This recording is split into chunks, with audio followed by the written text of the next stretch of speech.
کنارم هستی و دلم تنگ میشه در لحظه خودت میدونی عادت نیست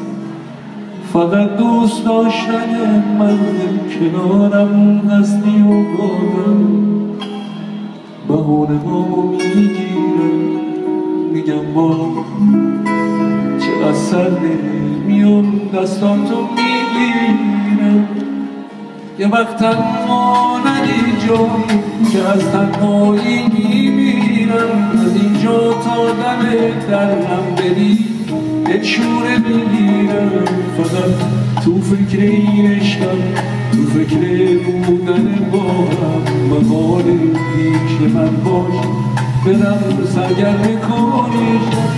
میدونم که یه وقتایی دلت میگیرم